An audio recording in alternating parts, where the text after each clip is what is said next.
Welcome to another video lecture. This week we're going to look at Chapter 8 on human development. It's a pretty big chapter because we're going to be looking at from conception all the way to death. So we'll look at some of the big changes, some of the big milestones, and I'll show you some of the areas we're going to study in this chapter.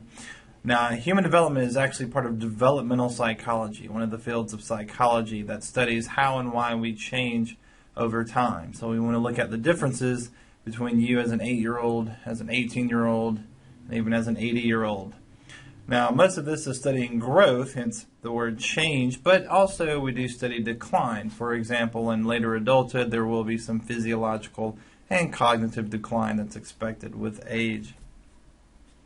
There are three areas that we're going to focus on studying, and we're going to keep coming back to these three. The first is biological changes or physical changes.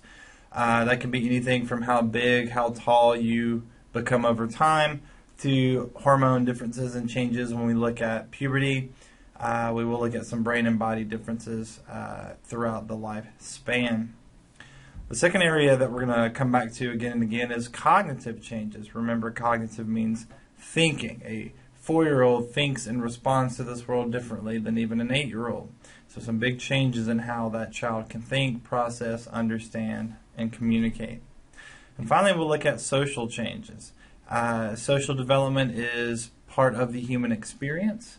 A preschooler is going to define friendship quite differently than a high schooler. And parents all across the world have various styles on how to raise and how to influence those children. So we'll look at all of these topics and more. Now, many of you are familiar with the concept of nature versus nurture, where nature is the biological changes or biological effects on our changing, and nurture is those environmental effects. So we're always looking for the correct proportion of these two. How much of who you are, what you became, what you are now, is because of biology, what you inherited from mom and dad, that brain of yours, and how much of who you are is because of the environment, what you've learned, who you've grown up with, who were your influences. So in the idea of nature versus nurture, it's a bit of a misleading statement because it is not versus. It is not one or the other. It's both.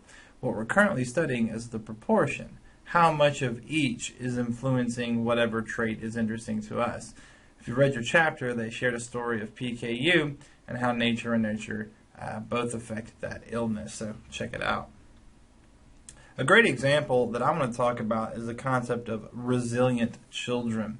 It's something that's been of interest to social and developmental psychologists, and it basically says that there are some children who are born in terrible conditions. A few of those will emerge basically unscathed. They will end up becoming productive members of society. They will become useful and excited and intelligent and talented and all of these things. Think of some of your favorite athletes or musicians or political figures or whatever who have those stories of growing up in pretty terrible conditions but overcoming that. So we want to know why. Why were they resilient whereas a child in similar circumstances, perhaps just down the street, became something more unfortunate, more dangerous, more terrible for society? There is a lot of evidence to support that resilience is not one trait. It's a combination of nature and nurture. For example, intelligence, that is the intelligence you're born with, does seem to play effect on resiliency. And then, of course, the support from family, parents, teachers, to not only on your intelligence, but on your social relationships, your abilities, your talents, that also influences your ability to overcome. So if you look at those stories of men and women who overcame terrible conditions, you'll often find that both they had certain innate talents they were born with that helped give them an advantage, and also they had community, family, environmental resources, caregivers or role models or institutions that helped them overcome those challenges. Now, in the first chapter, we talked about ways that we do research. It's case studies, experiments, correlations, observational studies. We even talked about longitudinal studies, which was observing people over a long period of time. I'm bringing this back up again because in developmental psychology, it's one of our more favorite ways to study long-term change, because if you're actually observing the group over a period of time, you get to get a pretty complete picture of what physically, cognitively, or socially is changing in that person's life. But remember, in research, there was always disadvantages. And of course, the big one for longitudinal, we said, was time. You know, if you want to study how someone changes from a 10-year-old to an 18-year-old and whatever variables you're looking for, that's a long time to study a group of people. Also, like any study, we must realize that longitudinal studies are, though complex, can become case studies, and we have to make sure we're not applying their particular factors to those who it doesn't mesh with. There are a couple of the research models I haven't talked about that I want to do now that also are important forms of developmental research on top of what we've already learned in Chapter 1. One of those is cross-sectional studies. Let's say that you like the idea of longitudinal studies, studying how people change over time, but you don't have the time to do that. You might instead do a cross-sectional study.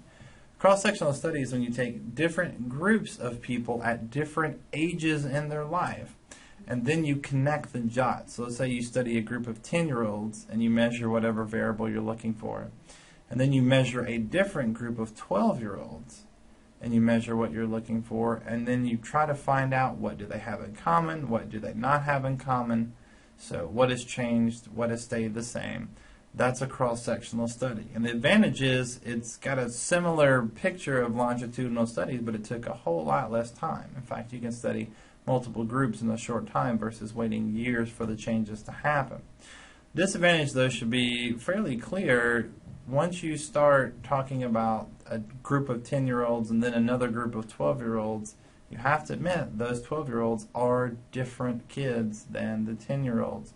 So there's no guarantee those 10-year-olds will grow up in the same way.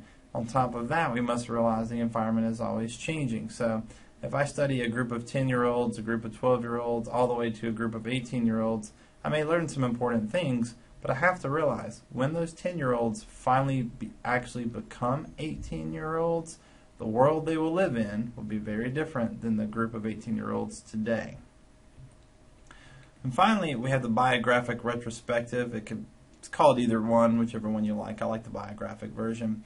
It's kind of like a longitudinal study that goes backwards. So basically, you start at the end. For example, maybe I will interview and research a group of 18-year-olds, and then I will ask that group questions about when they were 16, when they were 14, when they were 12, things that have already happened.